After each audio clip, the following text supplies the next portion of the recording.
examples of prosperity, yung sa Genesis 24:56, makikita natin dito yung key verse natin. So, next na, ako pala, next, hindi sana ito ba? Saan ako tuturo? Ayan. Oh, first time ko to. Yun, welcome back sa akin kasi tagal ko nga daw hindi nag-ano. So, si Ate Ruth kasi nagmakaawa na last week sa akin. Sabi niya, sige na, Ting! Tulungan naman ako. So, ano naman ako, madali naman ako usap pag urgent. So, sige, pumayag ako ngayon. So, ayun na nga, Genesis 24:56, ito yung key verse. But he said, ito yung sinabi ni Eliezer, sabi ng isang preacher nga. Eliezer, sabi, but he said, don't delay me. Huwag mo na akong pigilan. Huwag niyo na akong pigilan, di ba? The Lord has made my mission successful. Now, send me back so I can return to my master. So, sinabi niya dyan yung word na successful, di ba? Naging maganda, naging prosperous yung goal niya or yung parang yung buhay niya. Kumbaga, naging successful yung buhay niya. Dito natin makikita yung word na success. So, ako pala, nalalilito ako. So, joy and blessings. How would you like God to do that for you? Kayo ba gusto niyo rin marinig mula sa Panginoon na sabihin niya na pinaprosper ni Lord? Kayo marinig niyo, or masabi niyo sa sarili niyo na, ay si Lord pinaprosper niya yung buhay ko. Ay si Lord binibless niya talaga yung buhay ko. Damang-dama ko sa lahat ng sides ng buhay ko na pinagpapala niya talaga ako. And how would you like to be able to say, listen, God has prospered my way, di ba? Nalilindi ako sa pero gusto ko ito, natutuwa ako. Okay, wala akong word na next. So, God takes pleasure in the prosperity of His servant. Minsan, di ba tayo mga Kristiyano, iniisip natin kung ano ba, parang balakid ba yung term? Parang hadlang ba yung blessing, di ba? Distraction ba yung pagpapala sa buhay natin, sa paglapit natin sa Panginoon? Di ba parang feeling natin, the more tayo pinagpapala, mas nagiging great yung responsibility natin para parang i-focus yung isang bagay. So, pero isang patunay na totoong gusto ng Panginoon na pagpalain tayo nang sinabi niya dito sa Psalms 1:2-3, sinabi, but they delight in the law of the Lord, meditating on it day and night. They are like trees planted along the river bank, bearing fruit each season. Their leaves never wither, and they prosper in all that they do. Sa lahat daw na nagdadelight sa Word of God, diba? Sa lahat ng mga lingkod ng Diyos na iniibig yung salita niya, ay may kapalit talaga na pagpapala. Or ang goal niya, ang desire ng Panginoon ay i-prosper tayo. So, next, our problem is that many of us don't understand kung ano ba yung real prosperity, 'di ba? Parang minsan parang ang deceiving ng mundo, 'di ba? Pag patungkol sa word na success or prosperity, iniisip natin yung success is ito lang yung parang ang daming pera ng mo sa sahod mo, ang laki ng sahod mo, ganyan. Or parang nababayaran nyo agad yung bills, 'di ba? Or parang kumbaga parang grabe, parang may yung Shopee mo. Ganun. Parang tingin natin, ayun yung totoong prosperity. But then, may mas deeper pa na parang kahulugan yung word na prosperity. And sabi nga,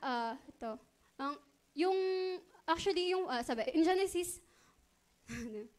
Genesis 24 is also translated success or prosperity. Ayun nga sinasabi na, yung ibig sabihin ng word na good speed. Si Mama may kinakanta siya dati na parang good speed, Godspeed pala. Godspeed for the rest of your days.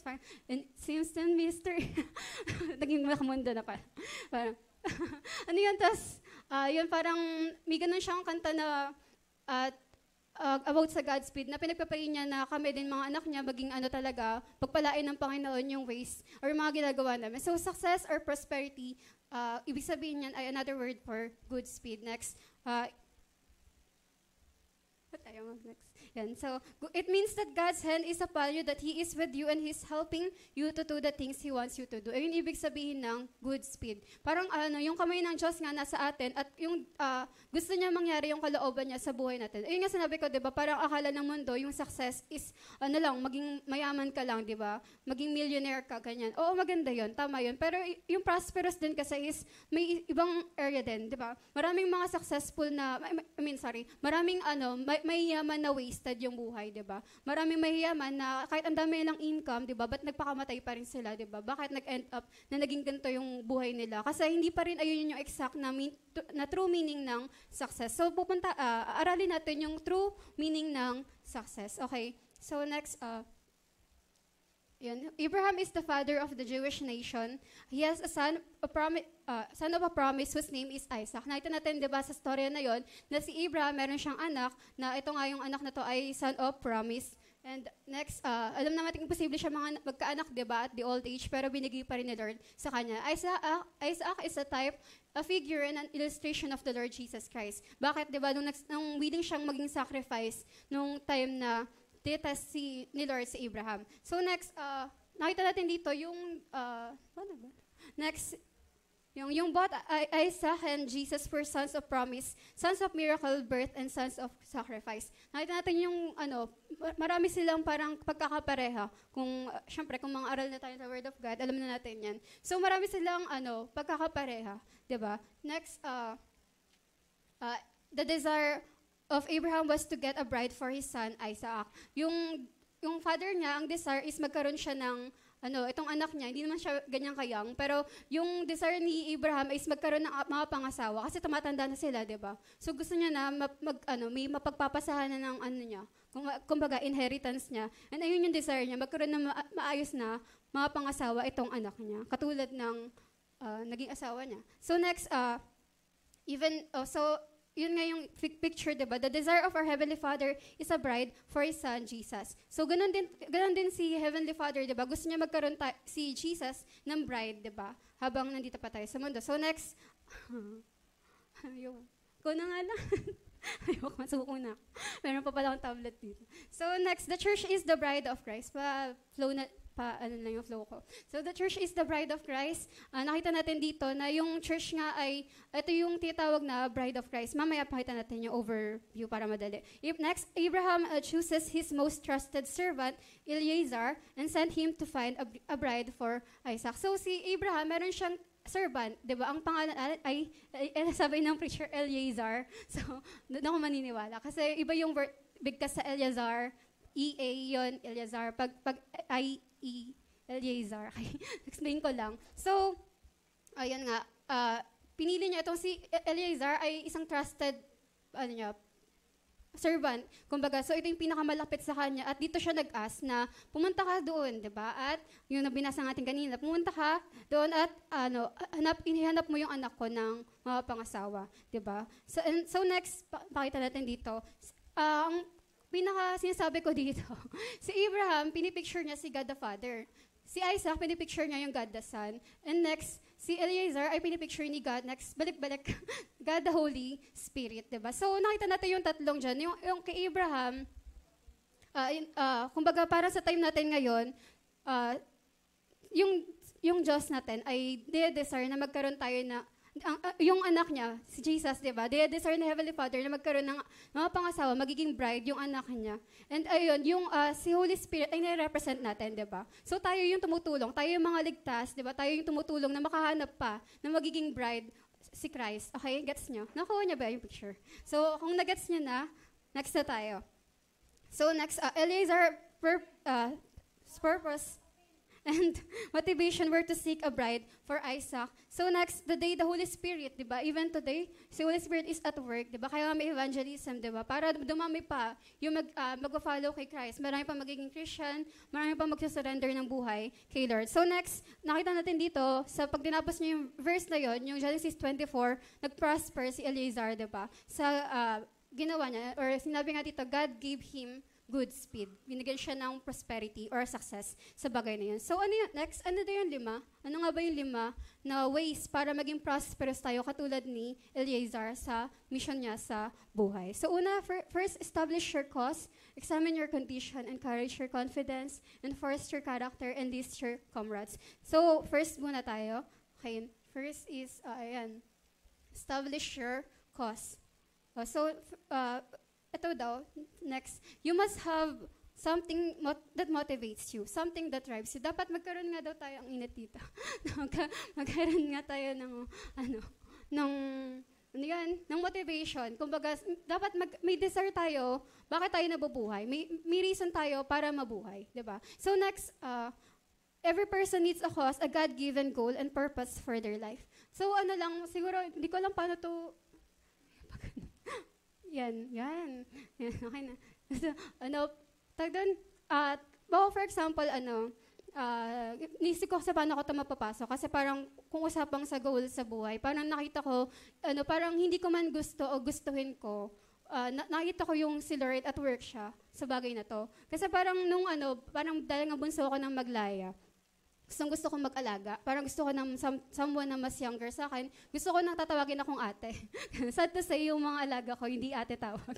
So, baka naman, di ba? So, yun, pero gusto ko nga maging parang ate-ate, ganun. So, may favorite din si mama na movie nun, yung Sound of Music, na kung saan nag-alaga siya ng 7 na anak, o 7 na bata. Parang ganun. Tapos, ang funny, ang ganda ng flow, ganun. Tapos parang, pas ng bata ako, nagbigay ako kay mama ng drawing na nagtuturo. Sabi ko, ako yan, gagayahin kita paglaki ko, magtuturo din ako sa Sunday school, gumano. Tapos, kasi hindi ako lumaki, pero na-accomplish. So, yun. So, yun, nakita ko na parang, ayun nga, parang, bata pa lang. So, ayun na nga, dumating na yung time na parang, may panawagan na ako magturo sa mga parang teens or sa campus ministry.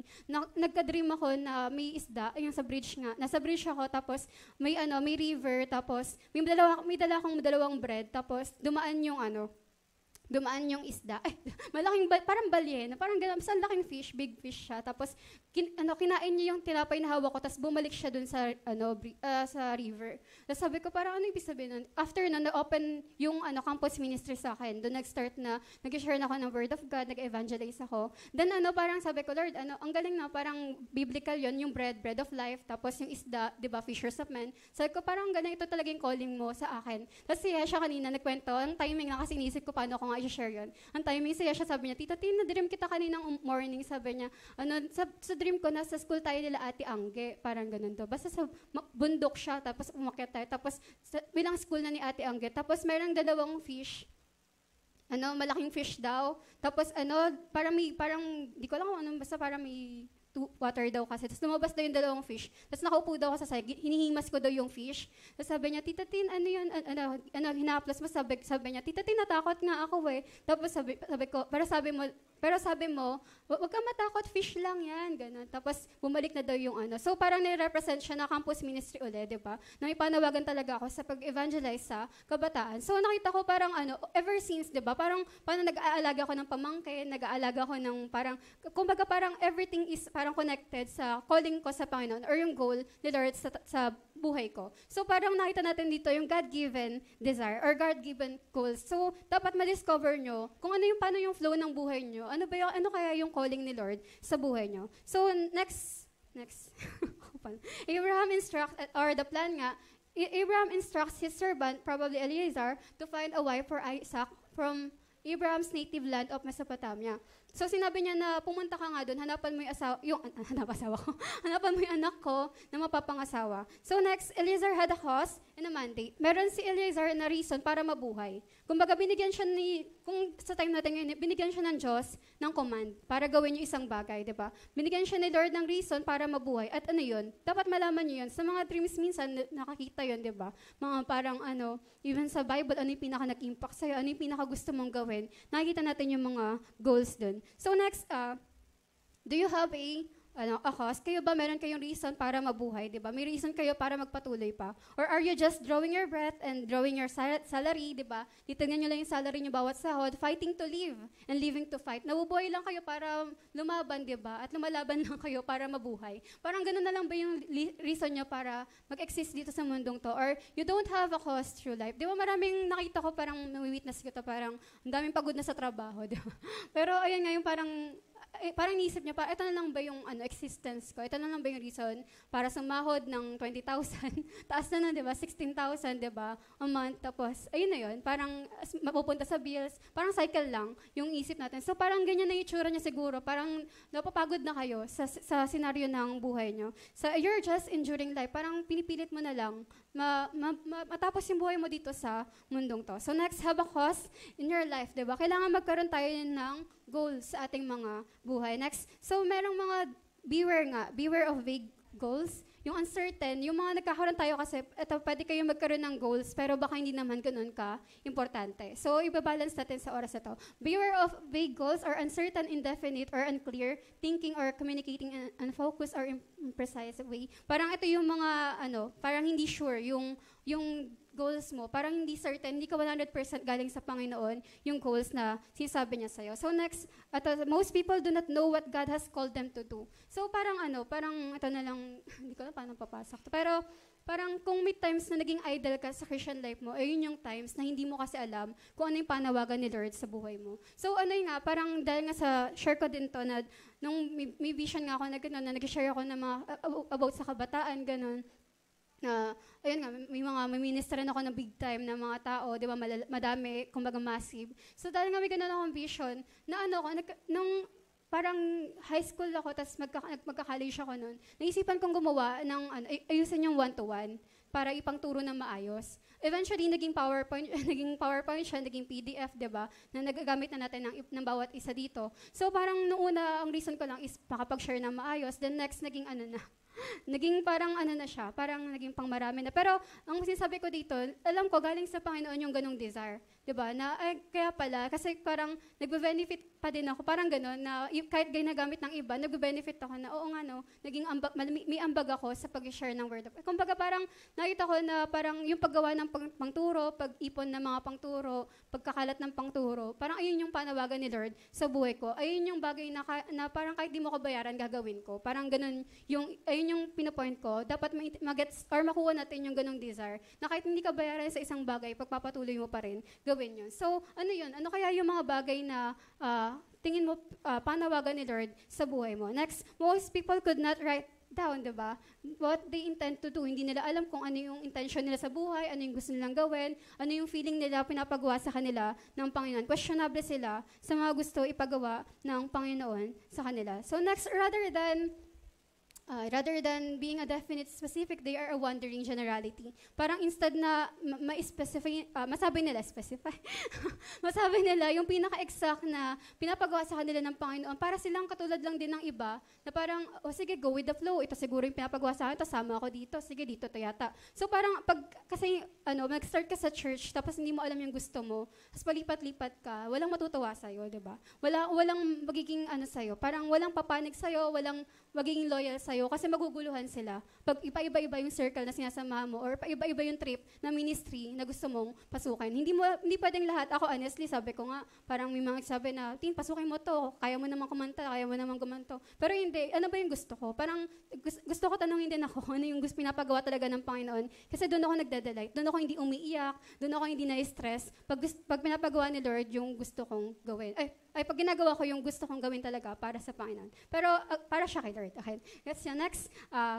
We can beat the greatest. For example, si Buboy. Yan. Kaya niyang talunin sino ba yung magaling na basketball player? Ngayon, sa Pilipinas. Sa Ekel daw yung pinakamagaling na basketball. Uy, may magulang yan.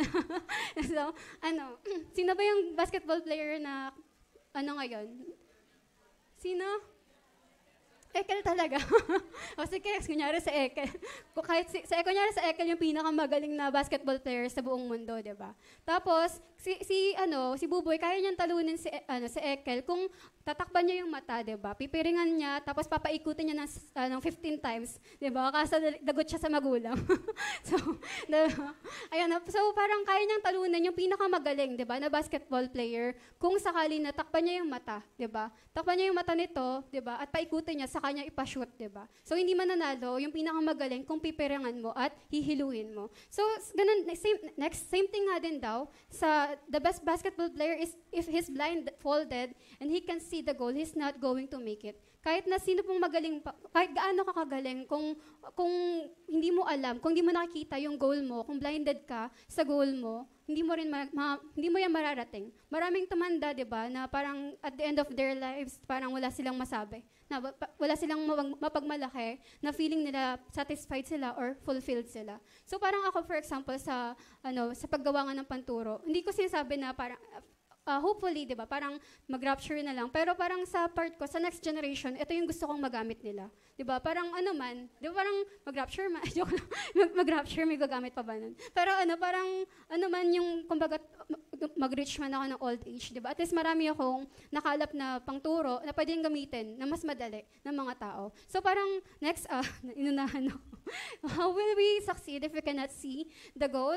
Di ba? Paano tayo magsa-succeed? Paano tayo maging successful kung hindi natin nakita yung goals natin sa ating mga buhay? So next, how are we even going to succeed if we don't even have a goal, much less one that we cannot see? Paano natin magagawa yan kung hindi natin nakikita? Kung wala tayong idea sa goals na binibigay sa atin ng Panginoon. So next, we have to have a goal in life and it must be specific. Hindi lang basta parang feeling mo ito, or siguro try ko nga to, na dapat alam mo talaga. Alamin mo, pag-pray mo, kung ano yung parang gusto mo maging 10 at maging 10 dyan, parang 10-10, di ba? Talagang nagsasucceed ka talaga sa bagay na yan. So next, if you don't have goals, you're like a ship at sea on a dark night without a rudder, without a chart, and without a compass. Kung parang wala kang walang direksyon, di ba? Hindi mo alam kung makakabalik ka pa ba sa land, di ba? Para kang barko na hindi mo alam kung makakabalik ka pa ba sa isla, di ba? Kung wala kang kung wala kang plano sa buhay mo, kung wala kang direksyon sa buhay mo. So next, most people do not plan to fail, they just do not plan anything. No plans is my plans. Di ba maraming mga ganyan sa panahon ngayon, yung mga tinatamad na mag-aral, tinatamad na So sabi ko, may time na 2 hours kong kinausap yung mga alaga ko about sa pakikipagrelasyon. At sabi ko, parang hindi kami nagja-judge ng ano ba sasabihin to? Nag-usap kami ni, mahirap sabihin, pero parang nag-usap nga kami one time ni A. Sabi ko, yung mga nagrelasyon ng maaga, yung mga nag-aaral pa, ganun. Ano kayang pinang-iipon nila pang kasal? Sabi ko, yung baon ba nila? 10 pesos per day? Ganun ba? Parang may ganun, hindi naman sa nagpapakasal na kayo. I mean, for after 2 years, magpapakasal na kayo ng jowa mo. Kung hindi mo pa nakikita, di ba, bakit ka nandyan agad? So, dati, nung 3rd year high school ako, nabash ako ng mga klase kong lalaki. Kasi yung circle ko ng mga girls, pretty girls, ganun. Sabihan ko sila na, sige, kayo mauna. Kung nanliligaw sila, nanliligaw sa akin, nanliligaw sa inyo. So, kayo magpaligaw kayo kasi, masyado pa tayong bata para dyan. Diba? Hindi pa natin kayang bumuhay, o bumuo ng pamilya, wala pa sila pang bili ng bigas. Medyo ang taas ng standard ko ng ganong Pero sinasabi ko nga, parang sa mga pagpaplano din, diba? Sa mga bakit yung mga nag-aanak nga ng maaga, diba? Parang bakit sinabi nila parang wasted daw yung buhay nila kasi hindi nila napagplanuhan, diba? Yung maigi, diba? Dapat ang sabi nga, diba, ng isang narinig ko, na bakit ka pa nasa season ng pag-aaral, diba? Kasi para mag-aral ka, hindi para mag-relasyon. And parang ayun nga kung dumating yung time working ka na, o sige na, pasukin mo na yan, magganap ka na, di ba? Tapos, yun, pagpakasal na kayo agad. Parang ayun na, parang, dapat may plano ka sa buhay mo, hindi ka ng sabak ng sabak. Kumbaga, dapat planado yan, dapat nagtatrabaho ka para makaipon sa future nyo. I-explain ko pa yan further. But then, nakita natin yung kahalagahan ng pagpaplano, di ba? Kasi kung wala kang plano sa buhay, sabi namang iba, paano naman daw kung may plano pero wala pa rin daw jowa. Mag-pray tayo, di ba? Na magkaroon ng karelasyon.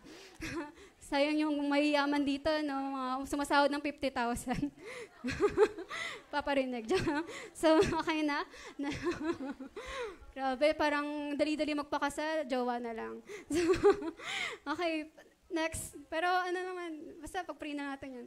Okay, everyone ought to have goals. Di ba sa lahat ng mga trabahador, kung ano man trabaho, may trabaho ka, di ba? Kung security guard ka, ang goal mo is pumatay ng joke lang.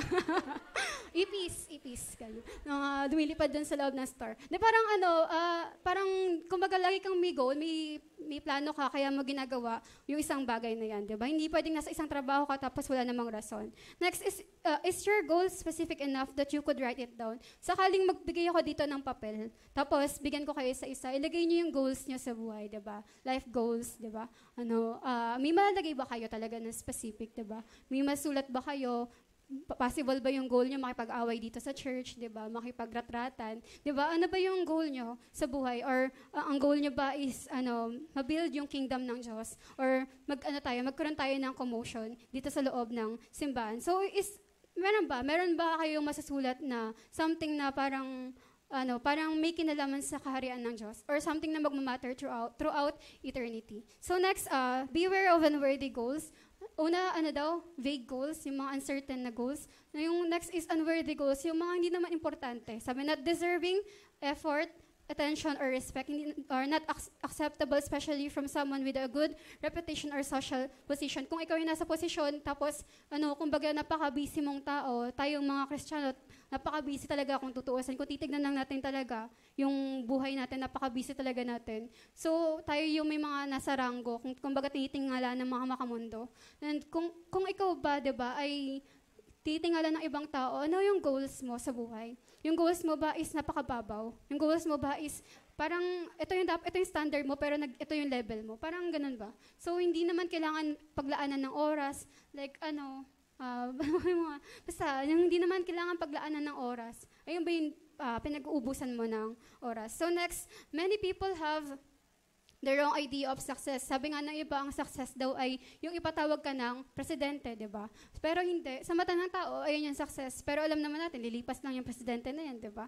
Or parang after niya, mawawala yung pakiramdam na parang importante ka. So, next, you can be important and not successful. You can be rich and not successful. Diba? You can be notorious and not successful. You can have power and not be successful. Kahit ano pa, marating mo sa mundong to, hindi mo pa rin maramdaman yung tunay na success. So next, failure is succeeding in the wrong thing. Diba? Pwedeng maging successful ka sa isang bagay, diba? Pero kung hindi naman ayun yung pinapagawa sa'yo ng Panginoon, hindi ka pa rin makakaramdam ng fulfillment. So next, whatever a person does without God, he will either fall miserably or succeed more miserably. Kung yung tao nga gumagawa ng isang bagay na hindi naman kalooban ng Panginoon, nag-end up na miserable yung pakiramdam niya. So ganun katindi yung makipaglaban sa Diyos, di ba? Yung kalabanin yung will ng Panginoon sa buhay natin, pwede mag-end yung isang tao na maging miserable yung pakiramdam niya, yung buhay niya, yung flow ng buhay niya, kung wala siyang exact na guidance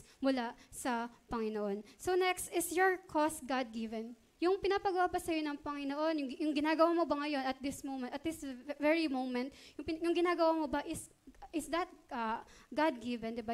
Yung cause mo ba ay, hindi pala gumagalaw. Kakaba, anong oras na?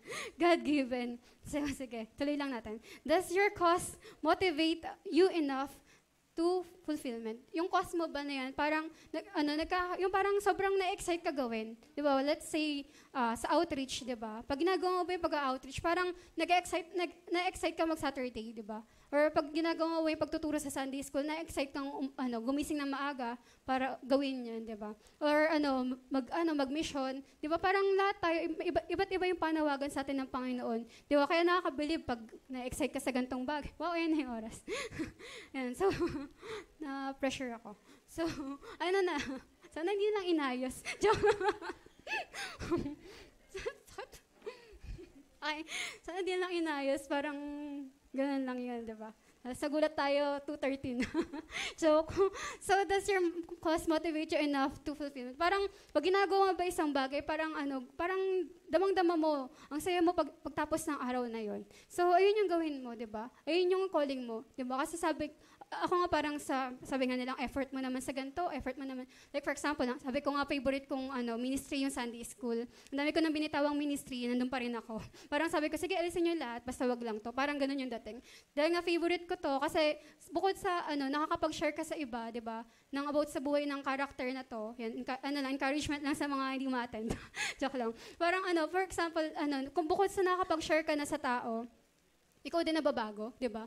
Yung mismong character na yun, nakikita mo, ay, ito pala yung flaws ko, ito pala. Ang magandang reminder weekly na nag-aaral tayo about sa character sa Bible, kasi tayo din yung nababago. So, ayun yung benefit nun. So, next, does your cause demand your best? Di ba yung, yung cause ba yan, lumalabas yung best mo, lumalabas yung kagalingan mo, di ba? Nag-excel ka talaga na lahat, kahit ibang tao nakaka-notice na, ang bright na ideas mo, ang galing na, parang napapagunan ba sila sa'yo? So, next, is there anything that demands of your everything, everything to say that this one thing I do, ito yung gusto kong gawin. Parang may something ba sa sarili mo na kaya mong sabihin to, ito yung gusto kong gawin talaga. Ito yung desire ko sa buhay ko. So next, can you pray and ask God to help you fulfill your cause? Kumbaga, ito ba yung bagay na parang talagang niluluhod mo sa panalangin? Na Lord, sige na, gawin na natin to. Gusto ko na talaga to, di ba? Gusto kong makita tong mga visions na to, missions. Mga nire-reveal mo sa akin, sige na, gawin na natin to. Kailan ba? Parang ganun na ba yung ganun mo ba ka-eager, ganito mo ba ka-gusto, gawin yung isang bagay, ganun. Kumagalaw yan. Next, the thing that melts your butter or parang puso mo, parang na-melt, na gustong-gusto mo or motivates you, that drives you, parang gustong-gusto mo mangyari itong pinapagawa sa'yo ni Lord or nakikita mong pinapagawa niya sa'yo. Naalala ko parang may month na ang sleepless ko, nung bago ako mag-campus, mag-search sa MNHS. So, ilang taon na yun? 2016 yata. Sabi ko, may parang 1 month na hindi ako makatulog ng maayos. Tapos sinabi ko na kay Ate Mer, ano kaya to? Ba't di ako makatulog?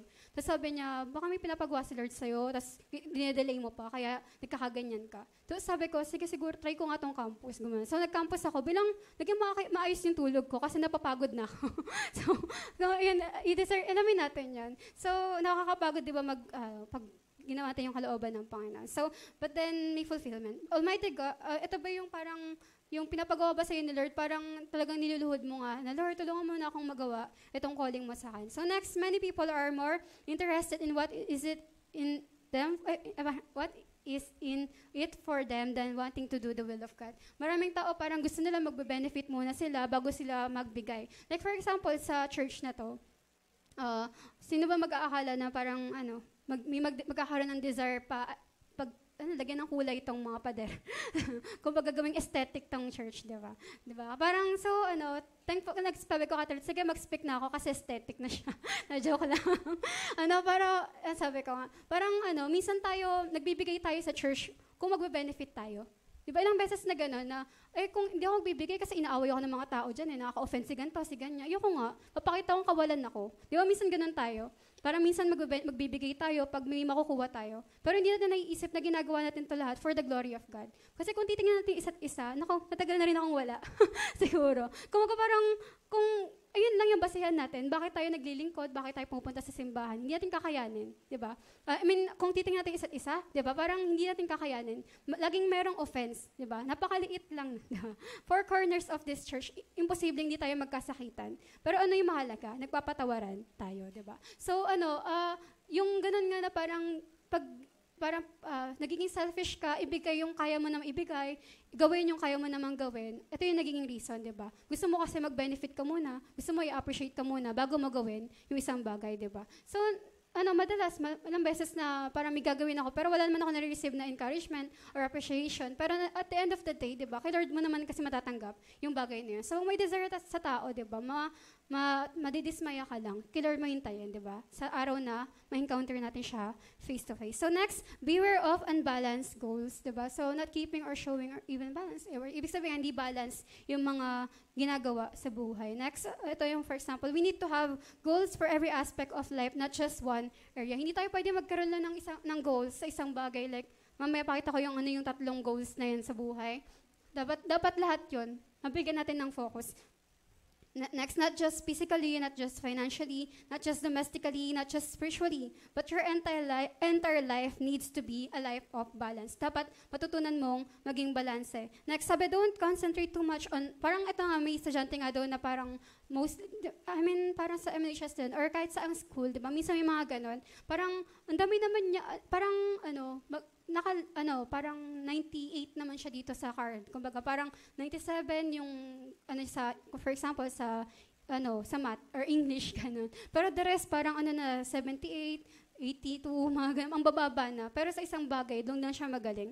Parang minsan, sinasabi nga dito, huwag tayo mag-concentrate sa isang bagay lang. So, one subject lang ng, parang sa buhay natin, even sa buhay natin, hindi tayo pwede mag-concentrate lang sa isang bagay. Next, sabi, there should be goals for every area of life. Dapat may plano ka, may gusto kang mangyari sa lahat ng area ng buhay mo. Next, ito yung sabi kong, dapat nating tatlong bagay na dapat nating kita pa yung grabe naman yun, hindi nakita. Aesthetic yan eh. Maganda yan sa actual. Saan ko sa inyo? So, Jesus, others, and yourself. Ito yung 3 area ng buhay natin. Kung may madadagdag kayo, sige lang. Pero ito yung pagkakaalam ko para na kailangan natin ng bigyan ng maayos na goals sa buhay. So, first is kay Jesus. Study ka lang dyan. Balik ka dyan. Yan. So, kay Jesus first, di ba? Kumusta yung relasyon mo sa Kanya? Anong goal mo sa relasyon mo sa Kanya? Plano mo bang lumalim sa Kanya? Di ba? Plano mo bang parang maging parang malapit sa puso ng Diyos, 'di ba? Intimate, favorite ng Diyos, 'di ba? Parang talagang lagi mo nakakausap yung Diyos. Gusto mo ba ma-reach yung level na naririnig mo talaga yung voice ng Diyos audibly, 'di ba? Na talagang ganun kayo ka-close, ganun yung communication nyo. Ano yung goals mo kay Jesus, 'di ba? Ilang Bible ba yung gusto mong mabasa? Ilang Bible ba yung gusto mong matapos or with commentaries? Kasi noon pa lang naisip ko na 'yan, yung relasyon ko kay Jesus. Ano bang gusto kong gawin sa relasyon ko kay Jesus? So dumating yung time na talagang sobrang Lord, gusto kita makilala. So, ang dami kong binasang commentary na Bible, yung makakapal na Bible, talagang inaabot ng 1 taon bago matapos, sobrang haba. So, parang ayun yung desire ko. Gusto ko, Lord, marinig yung boses mo. Gusto ko maging mapanalanginin. So, naggumawa ko ng kinompile ko yung mga prayer confession. Nagkalap ako ng maraming about sa prayer, ganon. Tapos, ayun, parang ang dami kong gusto na maging patungkol kay Jesus. So next, others, anong desire natin sa ibang tao? Anong gusto natin mangyari para sa ibang tao? Gusto ba natin sila makakilala kay Lord? Gusto natin sila matulungan? Gusto ba natin sila mabigyan ng something, 'di ba? So bibigay tayo ng portion, 'di ba, sa church, 'di ba, para makatulong tayo sa ibang tao. Yung ginagawa ni Ate Ruth, 'di ba, magandang bagay 'yon na nagbibigay tayo ng mga gifts, 'di ba? Every Christmas or pagpapasok sa school tayo, back to school program, mga ganyan, or sa outreach, mga DBBS, tama? So MBBS, basta parang kumbaga parang ano yung desire mo para sa ibang tao? Desire mo bang lumalim sila kay Lord? Gusto mo bang silang turuan? Ano bang desire mo? So sa sarili mo, gusto mo bang makapag-asawa? Ganun agad. Gusto mo bang maayos na buhay, mag-aral ka muna, magtrabaho ka, mag-ipon kayo ng mag-ipon ka ng partner mo, tapos ayan, gusto mo bang magkaanak, 'di ba? Ilang anak, ganon. So dapat planado 'yon, 'di ba? Lahat planado. Nagiging balance ka, hindi ka lang parang gusto sarili lang. Ay, magtatrabaho lang ako para sa buhay ko, para sa sarili kong buhay. Tapos kinalimutan mo na yung panawagan parang nakalimutan mo na yung panawagan ni Lord sa buhay mo about sa relasyon mo kay Lord, nalimutan mo na ibang tao, kakapokus mo sa sarili mo. So it should be balanced. Kaya naman, natry ko rin na parang sa tatlong bagay na yun, nababalanse. Na parang may nagsabi nga ang alaga ko, sabi niya, parang na-amaze daw siya, paano ko daw nababalanse yung mga bagay-bagay. So kung gugustuhin mo, mangyayari, di ba?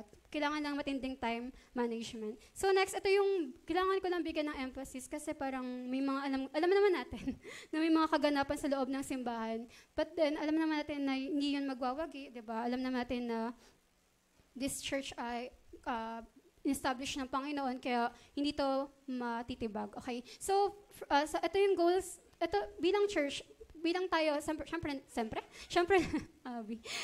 nandito tayo, 'di ba, sa loob ng simbahan na lahat tayo may desire na mangyari yung kalooban ni Lord sa simbahan na to. So ang dapat tayong mga Kristiyano, ito yung maging desire natin. Sabi that the church will have a godly pastor, 'di ba? Dapat yung simbahan may godly na pastor. And next, that we will have a congregation that is totally committed to the Lord Jesus Christ. Yung mga tao dito talagang may malalim na relasyon kay Lord, committed talaga sa Kanya, devoted, ganyan. Next, that our congregation will be growing in Christ-likeness. Hindi lang, hindi lang committed kay Lord, kundi may katulad din ni Kristo. Nakikita rin si Kristo sa mga buhay natin. Then next, that this congregation will learn to worship, magpuri talaga sa Panginoon, truly worship the only God. And next, 5, that our membership will discover, develop, and deploy their spiritual gifts, and that all of us will be put to work for Jesus Christ. Yung ang goal natin is lumabas yung mga abilities natin, yung mga kakayanan natin para sa ikalalago ng ministeryo ni Lord. So next, that our congregation will learn to care for the needy and the hurting and the weak, the forgotten, the lost, the least, and will be a people of compassion, di ba? Na parang magkakaroon tayo ng awa sa mga nangangailangan or sa mga na-mention ko, ang dami pala. But then, that our congregation will disciple and discipline its membership. Diba, bukod sa, nag-care na nga tayo sa ganito, nagkakaroon din tayo ng kanya-kanyang LG, diba? Nagkakaroon tayo ng mga disciple at dumadami yung mga members dito sa loob ng simbahan. Next, that we will be a church that will strengthen the family. Yan, nag-build yung family, diba? Nagkakaroon na yung mga magulang nyo, nasasama nyo na. Ayun yung desire natin, na buong pamilya na kayong magsisimba or naglilingkod sa Panginoon. And next, that we will be a congregation reaching out to evangelize. simbahan na nag-evangelize sa labas, whether it's MNHS or sa ibang lugar, sa mga mission, di ba? Those around us with a worldwide missionary vision. And lastly, that we will be a congregation that will work with and reach out to other congregations in sharing in fellowship and in cooperation. Kumbaga nagkakasundo-sundo tayo. So, kung kayo ba, pala rin na kayo yung maging pastor ngayon, di ba? Kaya nyo kaya? Sige, tingnan natin. Kasi ako, ang dami ko nang inaral, ang dami ko na rin alam sa Word of God. Kumbaga parang, anak din ako ng bishop, di ba? Anak ako ng pastora. Pero ako, sasabihin ko sa inyo, hindi ko kaya, di ba? So, just to be honest lang, di ba? Itigil na natin yung pag-atake natin sa mga naglilingkod. Kumbaga ako nga, sabi ko kay Ain, hindi ko pa masabi na kaya kong magpastora na or magpa-ordain na. Hindi ko masabi na kaya kong, tiisin or kayanin yung mga atake sa akin ng ibang tao. Di ba? Parang hindi ko pa kaya. Wala pa ako sa ganung point na dying to self. Sabi ko, kasi hindi ko pa rin alam kung gusto ko rin magtrabaho pa, di ba? Gusto ko ba kumita ng pera? Di ba? Parang may ganun akong naghahati-hati pa. Pero yung mga pastora natin, di ba? Nagbigay yan ng buhay sa Panginoon, nag-surrender yan ng buhay sa Panginoon. Hindi na tayo para maging burden pa sa kanila. Dahil hindi nyo nga kaya gawin yun, di ba? Hindi natin kaya gawin yung ganung bagay. Bakit pa natin, kumbaga, magiging parang pabigat pa sa kanila? So, parang hindi madali mag-handle ng church. At kung ikaw ngayon ay maging pastora ngayon, di ba? Maging pastor sa oras na to, kakayanin nyo ba yung pressure, di ba? At kung hindi nyo pala kaya, di ba? Enough na tayo sa paghuhusga sa mga nakakataas sa atin. So next, that moves us to our very being to see that those things are done, di ba? Yung mga na-mention kanina na 1 to 10, ayun ba yung desire talaga ng puso natin, di ba? Na parang na-move yung puso natin, nawa mangyari, di ba? Nawa makita natin yung resulta na mangyari ito sa ating mga buhay. So, just to be honest, sabi ko nga, parang may times din naman sa buhay ko, sa Christian life ko, na nasaktan din ako sa loob ng simbahan na to. Pero hindi ako naghanap ng kakampi nung time na yun. Hindi ko din desire na kampihan nyo ako or panigan nyo ako. Ang gusto ko pa nga ma-diminish yung taong nakacircle sa akin kung magko-question ng division sa loob ng simbahan. Kasi hindi maiiwasan yan di ba? Body of Christ tayo. Hindi maiwasan na magkaroon ng offense, di ba? Lahat tayo nasa progress pa. Lahat tayo binabago pala ng Panginoon. So, hindi maiwasan na magkasakitan tayo. But then, hindi ako naghanap ng maraming kakampi. Hindi ako naghanap din ng makakausap nung time na yon para kampihan ako. Mostly, de-deactivate nga ako para wala akong masabihan, hindi ako matempt na makipag-usap sa ibang tao para i-trigger sila na ganito yung ginawa sa akin, di ba? Bakit tayo pumupunta pa dyan? So, wala akong ganong ginawang action. Dahil alam ko naman, lilipas din naman yun, di ba? Magpa-pass by din yung mga ganong bagay. So, same thing din na, I pray na kung sakaling dumaan kayo sa ganong trial na parang feeling nyo lahat against sa inyo, feeling nyo lahat inaatake kayo, di ba? I-analyze nyo anong mali, di ba? Baka nung time na yon may galit na galit sa akin na nanay. Tapos sa circle ko, meron palang nang bebetray sa akin. So, ganun yung, sana puwersa sila, may sumisira sa akin sa labas, may sumisira sa akin sa loob, sa inner circle ko. So, ayun yung naging problema. Nung inalis ko yung naging problema sa circle ko, nahil yung mga taong against sa akin. So yung nanay din na yun, nawala din dito sa church dahil nakita yung motive niya is very wrong, di ba? Gusto niya pabagsakin yung simbahan, gusto niya pabagsakin yung mga taong naglilingkod sa Panginoon. So nakita natin yung wickedness, hindi siya nagpa-prosper. Di ba? Kapag hindi maganda yung motive mo sa simbahan, hindi ka talaga tatagal. Di ba? Hindi mo kakayanin kung hindi maganda yung motive mo sa loob ng simbahan. So, ano yung motive natin? Ano yung desire natin sa loob ng simbahan na to, di ba? Desire ba natin na mapalaguin pa to? Kasi ang nagiging problema madalas, pag na-idol tayo, baka mamaya in-friend yun ako. Sabi ko, ang problema, pag na-idol tayo, di ba? Minsan nakakaisip tayo ng kung ano-anong bagay. Minsan nakakaisip tayo ng mga hindi magagandang bagay. Pero pag inisip natin, may goal tayo sa buhay, doon tayo nagiging maayos. Kaya sabi ko, ako wala akong time sa social media. hindi ako sa hindi liker nyo, hindi lang talaga ako nag-social media. Hindi ako parang against sa inyo, hindi lang talaga ako nag-view or nag-scroll. Wala talaga, mahilig lang ako mag-story, pero hanggang doon lang yan.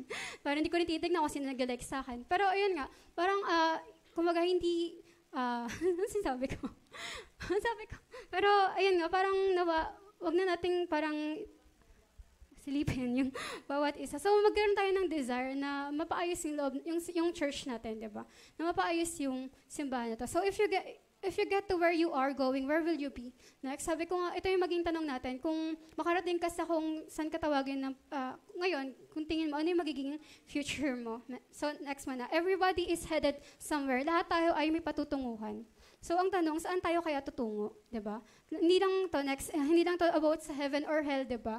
Matik yan, syempre, pag naglingkod ka sa Panginoon, may expectation ka na belong ka in Christ, diba? But then, hindi lang yan tungkol sa ganyang bagay, but then sa buhay mo, dito sa mundong to, tingin mo, after many years, diba, anong gagawin mo dito sa loob ng church, diba? Ang desire mo ba is makipagtulungan or makipaglaban sa mga Kristiyano, diba? Ang desire mo ba is ma-build up yung kingdom ng Panginoon or i-tear it down o pabagsakin to? Kung ang desire mo is against, diba? Ngayon pa lang, sige, wag ka na magpatuloy kasi makaka-damage yun, diba? Pero kung ang desire mo is ma-establish yung kingdom ng Panginoon, mapabilis yung pagbabalik ng Panginoon, good, diba? Magtulungan tayo, diba? Dahil ayun yung makakapagpa-better ng, kumaga makakapagpalago ng kaharian ng Diyos. So next, if you accomplish your goals, what will you have? Diba? Kung ma-accomplish mo yan, ano yung makukuha mo? Ano yung benepisyo na makukuha mo? So next are the things you are living for, worth Jesus dying for. Yung mga pinaglalaban mo ba sa buhay, diba? Ayun ba yung pinaglaban din ni Jesus, diba? I mean, ayun ba yung parang worth it ba yan para mamatay si Jesus? Parang, nakuha nyo, parang ganun ba kahalaga yan, diba?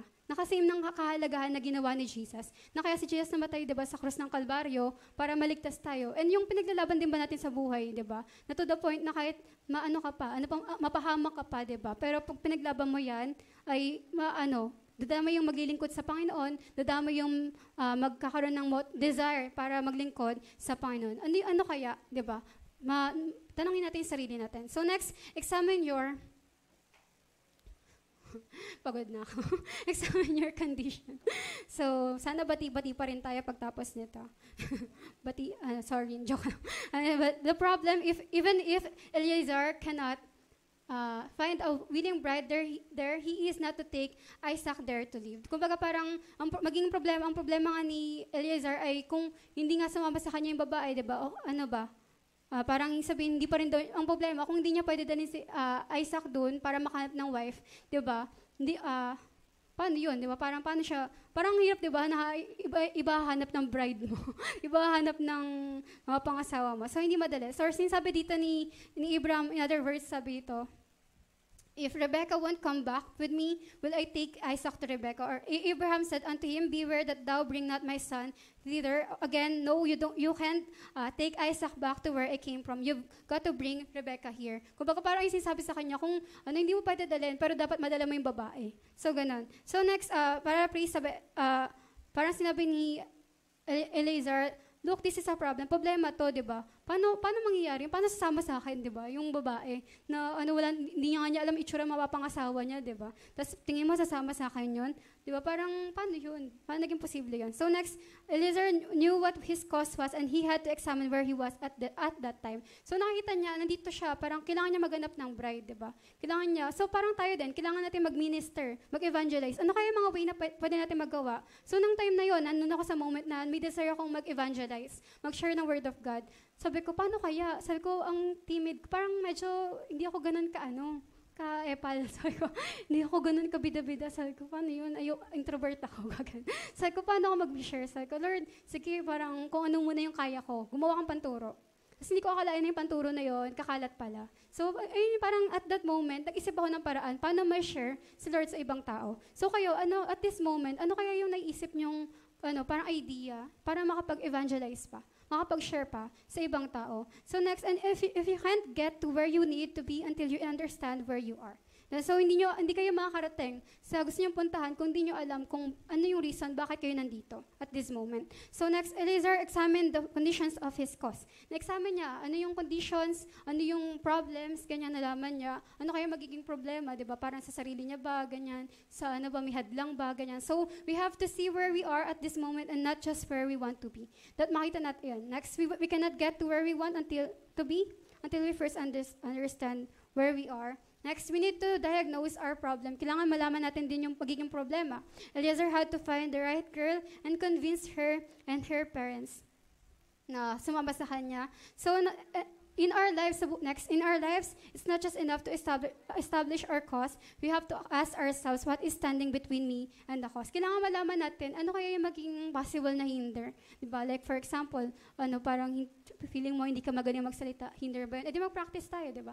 Para mag-practice ka, maghanap ka ng one-to-one. Kasi dati, medyo, utal-utal nga rin ako magsalita sa one-to-one ko. But na nag-practice ako sa kanya. Ilang beses ako nag-one-to-one, diba? Bago ako naging, parang, nawala na yung hiya ko sa pangaral. So, ayun, yun, may level yun. Huwag niyong agad-agarin dapat ito ka agad, diba? May level yun. So, alamin natin, diba? Ano yung nagiging hinder? Bakit hindi mo ma-accomplish yung goals or yung pinapagawa ng Panginoon sa buhay mo? Next, in our lives, we have to ask ourselves what the obstacles and roadblocks are, diba? Dapat tayo din, malaman natin ano yung mga naghihinder sa atin para magawa yung kalooban ng Panginoon. Kailangan ba iluhod sa prayer yan? Kailangan ba i-fasting yan? Sige, gawin natin kung ano yung mga conditions para ma-accomplish natin yung goals natin. So, roadblocks do not mean that God is not with us. Daw? Yung roadblocks do not mean that God is not with us. Minsan parang, madismaya lang tayo. Pigilan tayo sa emanations magturo, di ba? Pinalabas tayo ng teacher, sabi, ay, hindi ka looban. Di ba? Or parang term natin, persecution. Or pero parang, ano pa ba yung mga iniisip natin na parang hindi lang nag-success at the first time, di ba? Tingin natin, hindi na to kalooban ng Panginoon. Hindi na tayo nagtatry again, or titignan natin, baka ganun. Baka hindi nga to, parang ganun. So, minsan, kailangan ng endurance sa pag-alam sa kalooban ng Panginoon. So next, Eliezer had difficulties. Meron siyang problema din. Tulad din natin, di ba? May mga struggle tayo sa paggawa ng kalooban ng Panginoon. So the door to the room of opportunity swings on the hinges of opposition. So sa tuwing may gagawin sa Lord na maganda, may gusto siya ipa-accomplish sa buhay mo, agad-agad yan, di ba? Na may kakalaban sa'yo, may mananakit ng kalooban mo, may magpapabagsak sa'yo. So dahil nga may papasok kang breakthrough, sabi ko nga din sa kinakausap ko ng mga nakaraan. Sabi ko, dahil nga may papasok siyang matinding breakthrough, kailangan ng matama yung kumbaga, parang kailangan niya nang harapin yan. Kasi pagtapos niyan, di ba lahat naman ng breakdown ay may kasunod na breakthrough. So sabi ko, kailangan niya lang pagdaanan yan, kailangan niya lang endure yung pain. Sabi ko nga, parang nung dati din na humarap ako sa mga opposition, ang daming nanakit ng kalooban ko, kailangan ko pagdaanan yun kasi kailangan ko maging matatag, di ba? So ngayon parang wala na akong pake. Di parang di na ako ganun ka, affected sa mga sinasabi ng ibang tao. Minsan kung tumigil ako dito, gusto ko lang magpahinga. Pero hindi naman dahil sa affected ako masyado sa mga sinasabi ng mga enemies ko. Sa mga parang umaaway sa akin or parang against sa akin, ganun. Hindi dahil dun. Parang kumbaga, alam ko kailangan ko lang magpahinga, kailangan ko lang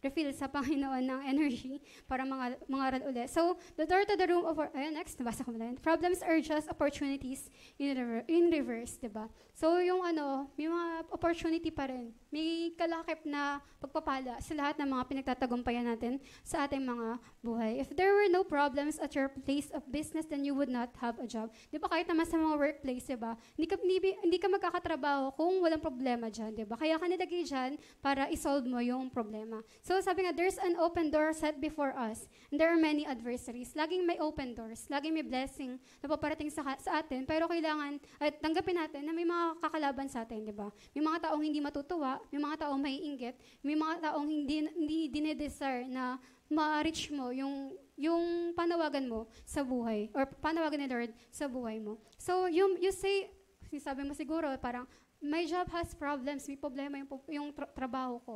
Thank God, di ba? May problema. Kaya ka nga may trabaho para isolve yung problema na yan. If there were no problems, you wouldn't have a job, di ba? Do you think, di ba, binabayaran ka for nothing? Diba? Dapat, may ginagawa ka para sa bagay niya. So next, the greater the difficulty on your job and your corresponding ability to solve those difficulties and overcome those difficulties that determine your worthiness to the organization. Kaya ka nilagay dyan kasi ikaw lang may kaya gumawa niyan, di ba? Like for example, sa pangangaral ng Word of God, hindi lahat, di ba, matatalaga mo sa pag-share ng Word of God. Meron lang talaga na parang pinili si Lord na kakayanin yung pressure, yung attack, after, di ba? Hindi, grabe yun. Hindi yan madali, di ba? Na nag-effort ka na, di ba? Like for example, sakaling nagturo ako dito, nag-effort na nga ako gumawa ng PowerPoint, 175 slides, ganun. Tapos pa nito, ang dami pang mga unfriends sa akin, marami pang magko-comment na, grabe yan si Tin Parinig, ganyan. So, di ba, parang, ano ba yan? Ano ba, nag-effort na nga ako. Pero, parang ganun talaga, dapat alam mo yung pressure. Dapat, pag tinanggap mo yung isang bagay, i-expect mo, may ganung kapalit. Okay? Next, if your job didn't have any problems, kung walang problema dyan, kukuha sila ng taong, parang mas madali, mas kaya yung pressure na yan. Kuha nyo, parang, kung yung trabaho mo, like for example, kung madali magpastor, kaya natin lahat, di ba?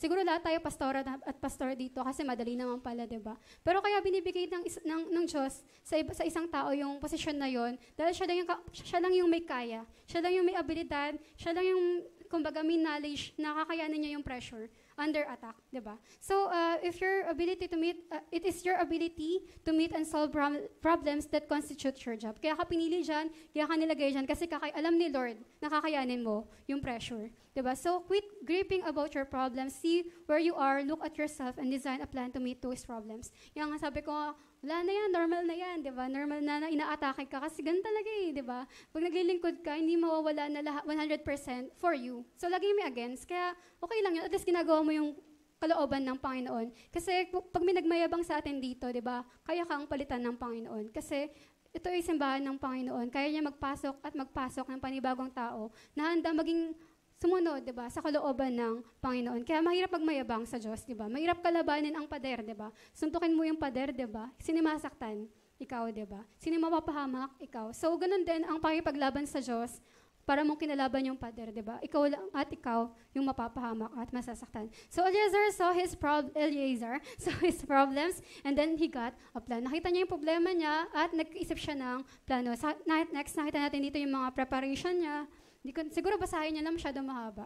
The servant loads then comes with gifts and departs. Then next, the prayer. Nag-pray siya na i-reveal sa kanya, di ba? Kung yung may prayer siya na kung sino maglalagay sa akin, magpapainom sa akin, pati yung mga camel ko, painumin, ayun yung kalooban ni Lord. Tapos next, yung lumabas yung father ni Rebecca, si Laban, ganyan. So, the proposal na inaya niya nga na maging, basahin niyo na lang mas maganda para mas maklear kasi double time tayo. So, next, the persuasion. Tinanong niya si Rebecca, willing ka ba, di ba, sumama sa akin, di ba? Unang ginawa, di ba, naglabas ng mga alahas, di ba, ng mga gold, di ba? Parang, syempre, parang sino bang di sasama dun, di ba? Tapos, nung nakita na may suot si Rebecca na gold, di ba, parang lumabas agad si Laban, sino yun, di ba? So, parang may gana, pero nakita natin doon, di ba? Mamaya sabihin ko bakit minention ko yun. So, the pilgrimage, sumama nga si Rebecca kay Eliezer, tapos naging asawa ni Rebecca si Isaac. Okay? So, doon na sila nanirahan sa Canaan. So, ito yung plano ito yung naging plano. Summary lang. He had a plan. Ito yung naging plano ni Eliezer. He was going to find the right girl. Hanapin niya yung tamang babae para kay Isaac. Then he was going to get invited to her home. Pag enter siya sa bahay, ayun na nga yun. And then he was going to share the promises of God with her. Na ito, may magandang plano si Lord sa buhay mo. Pag sumama ka sa akin, di ba? At pakasalan mo itong si Isaac, yung ano. then he's going to pop the question. And then he's going to ask her parents for permission. And then he's going to bring her back to Isaac. Ayun yung naging plano niya. So, nangyari, di ba? Nangyari lahat ng plano niya. So, examine where you are and design a plan to meet those problems. So, kayo din, di ba? Tayo din, mag-isip tayo ng plano para sa kilalago ng kaharian ng Diyos, di ba? So, Eliezer saw his problems and then he got a plan. There is nothing wrong with planning, di ba? Yan. Walang mali sa pagpaplano. Next, planning is very spiritual, di ba? Minsan nga parang may urgency minsan sa atin na parang gawin na isang bagay, di ba? Pero minsan mas maganda na maghintay kaysa mag-suffer ka, di ba? Dahil pinapangunahan mo yung kalooban ng Panginoon. Lately, nakakaramdam ako ng stress, parang sabi ko, Lord, sige, maghintay ako sa right timing mo kasi ayoko itang pangunahan. Parang, dahil ba, emotional lang ako, kaya parang gagawin ko itong isang bagay na to, or ito na talaga yung calling mo. Ito na talaga yung gusto mong gawin. So, parang, makita natin dito, napaka-spiritual ng pagpaplano. And kinakailangan siya. yung pagpaplano. Sabi, God, even si Lord, di ba, next, even God planned our redemption before He made the world. Nagplano siya ng kaligtasan mo, di ba? Plinano niya na ma-save ka sa araw na to and sa mundong to. So, next, which man intending to build a tower, sabi, doesn't sit down first and count the cost. Sino daw ba yung magtatayo ng building, diba? At hindi niya iisipin kung magkano yung gastusin, ano yung papagawa, diba? Wala naman siguro, diba? Kaya nga may architect or engineer, diba?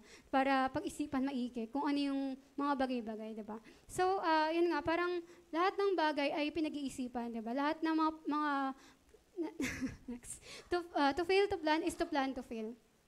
Totoo yan, di ba? Pag nag-fail ka magplano, parang plinano mo na rin na maging failure yung buhay mo. Pag ngayon pa lang hindi ka na nag-iisip ng goals mo sa buhay, ng mga plano mo sa buhay, parang plinano mo na rin na maging failure yung buhay mo, o pabagsakin yung buhay mo, na mabuhay under depression dahil hindi mo alam kung ano yung gusto mong gawin sa buhay. And even this church makes plans, di ba? Sa mga sa tabernacles, di ba? Matagal na pinagplanuhan yun, di ba? Kumbaga, sa mga event, Bible school, mga big time na event sa atin, diba? Yung mga pa-anniversary, diba? Lahat yan pinagplanuhan bago nyo nakita yan, diba? Hindi pwedeng pop-up lang na, uy, ang galing, ganun nangyari, diba? Lahat yan may practice muna, may mga pinag-effortan muna, mga inisip na materials na kailangan pang decor, ganito, ganyan. So lahat pinagplanuhan, hindi yan nagpa-pop up lang bigla. So, yung mga planning na yun ay may kasamang prayer, di ba? Soak in prayer. Kaya nangyari yan, di ba? Dahil kinasama lang yung Panginoon. So, difficulty does not mean it cannot be done. So, pag may mga struggle, may mga problems, hindi naman ibig sabihin hindi ka looban, di ba? Mahirap lang talaga. Mahirap magplano, no? Lalo na kung kailangan pa ng budget, di ba? So, hindi siya ganun kadali. So, it doesn't mean ay hindi ka looban, di ba? Kaya napakahalaga na marunong nga tayong magplano. So, next, encourage your confidence. Kinamatapos dito. Many of us think we cannot do it. Diba? Marami nag-isip sa atin na hindi natin kaya, di ba? Yung confidence, yung level ng confidence level. Hindi ko, parang yung feeling natin hindi natin kaya. So, we do not think that God wants us to prosper. Hindi natin iniisip na gusto ni Lord na maging maganda yung flow ng buhay natin, di ba? Maging at peace tayo sa mga tao. Feeling natin ganun talaga. Lagi tayo at war sa isa't isa.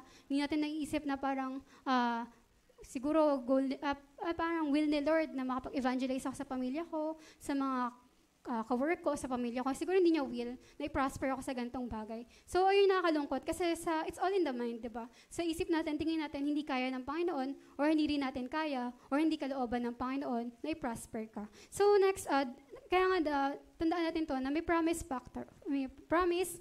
factor. So, Genesis 24:5-7, next na lang, kasi double time, the promise, nagkaroon ng si Lord, nagbigay siya ng promise kay Abraham na may plano siya, na siya yung gagawin, di ba? Para pagpalain itong land of Canaan, di ba? Ito yung promised land na kung saan dadami yung descendants niya. Kaya magkakaroon ng anak to si Isaac, kung saan, di ba, dadami yung descendants nila. So, may promise si Lord, di ba?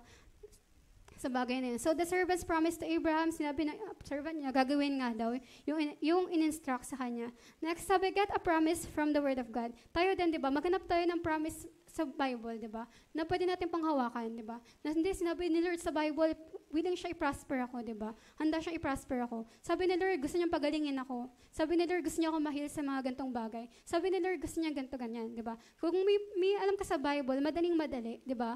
Maka-get over sa mga challenges natin sa buhay. And madaling-madali, ma-focus yung desire natin na gawin para sa Panginoon. Abraham explains that this is based on the Word of God. So kayo ba, yung mga pinangahawakan niyo ba, ay nakasama ay biblical, di ba? Yung mga ginagawa ba natin sa buhay ngayon, yung mga pinagkakaabalaan ng isip natin, di ba? Yung mga pinafocus natin at this very moment, di ba, ay biblical ba talaga? Di ba? Biblical ba? Or hindi naman? Or for your own benefit lang, di ba? So, alamin natin, ano yung reason, di ba? Bakit natin ginagawa yung isang bagay? So, we must get in the Word of God. Kailangan magstay tayo sa Word of God, alamin natin yon and wait before God until you get a promise. Kung ano yung pinanghawakan mo, talagang panindigan mo na, hindi, ito yung hawakan ko, ito yung gagawin ni Lord sa buhay ko, at hintayin ko yon na mangyari sa buhay ko. So, you want to encourage your confidence, get in the Word of God. Kung gusto niyo ma-encourage, di ba? Gusto niyo tumatag sa kalooban ng Panginoon, study the Word of God. Sabi nga din dito, di ba? Yung Word of God nga daw ay dapat natin i-study day and night para maging prosperous tayo and successful in all that we do. So next, the profit factor. yung profit, ano yung makukuha natin, di ba? Sa bagay na to. So, first, we need to ask ourselves what the payoff and the bottom line are, di ba? Na, why are we doing this? Parang nakakatamad. Minsan kasi, di ba, sa church, medyo 50-50 lang yung kilosan natin kasi wala naman tong sahod. Parang, hindi naman, hindi natin, kumbaga minsan nagiging blinded tayo na pagdating natin, pagharap natin kay Lord, may reward lahat ng ginawa natin. But then, dapat ngayon, ma-establish natin sa isip natin na may reward to sa langit. Kaya kailangan ayusin ko. Kailangan maglingkod ako ng maayos, di ba? Minsan nga yung blessing, Lord, hindi lang sa langit mo matatanggap. Minsan, madalas nga parang after ko mag-speak, meron akong blessing na natatanggap mula sa Panginoon. So, every time we do the will of God, nagkakaroon ng pagpapala. So, but then may problema. So, next, real motivation comes from proper motives. Yung motivation na yon dapat may kaakibat din na proper motives or tamang dito? Yung maganda yung puso mo, pure yung puso mo kapag ginagawa mo itong bagay na to.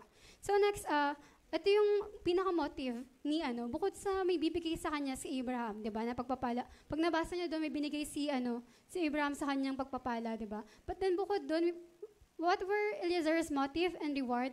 Yung unang reward na matatanggap niya daw, si Abraham ay matutuwa sa kanya. Si Lord, pag nag-evangelize tayo, pag nag-share tayo ng Word of God, mape-please siya sa atin, matutuwa siya sa atin.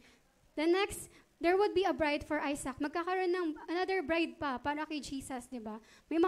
May tatanggap kay Jesus, may kikilala kay Jesus. And last, God would be glorified. Therefore, Eliezer could have the joy. Pag natuwa ang Diyos, dama mo yun, di ba? Pag hindi nalulugod yung Diyos, hindi rin nalulugod, hindi ka rin, nagigrib ka din, di ba? So, kung okay ka sa Panginoon, magiging okay din yung pakiramdam mo.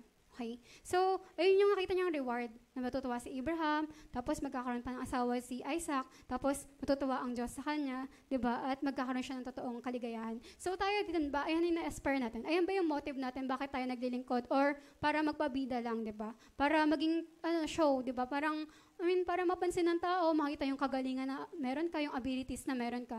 Ayan ba yung reason bakit mo ginagawa yung isang bagay? Kasi kung ayun yung reason, mapapagod ka pag nakuha mo na yung bagay na yon, yung dinedesire mo. Kung gusto mo, tumatayo ka ba dito for the sake of fame, di ba?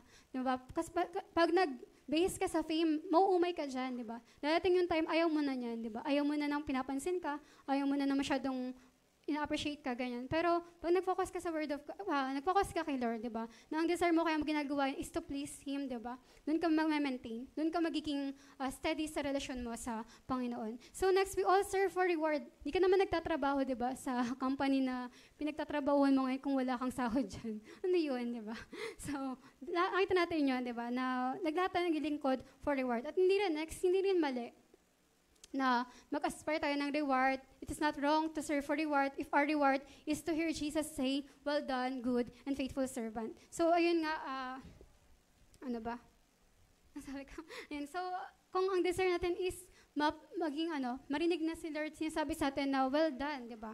Ayun, napakagandang reward na yun, di ba? So next, it is not wrong to serve for reward if our reward is for the glory of the Lord, di ba? Hindi maling pag mag-aspire ng reward, kung ang desire, ang reward naman yun ay mabibuild yung kingdom ni Lord, mag-glorify si Lord, ma-uplift si Lord, diba? Talagang parang itataas mo yung pangalan ng Diyos kung ayun yung kapalit ng ginagawa mo, diba? Every time we speak, parang we share the word of God, nag-glorify si Lord, but hindi mo gawin, diba? So next, when we determine the why, then God will show us the how, diba?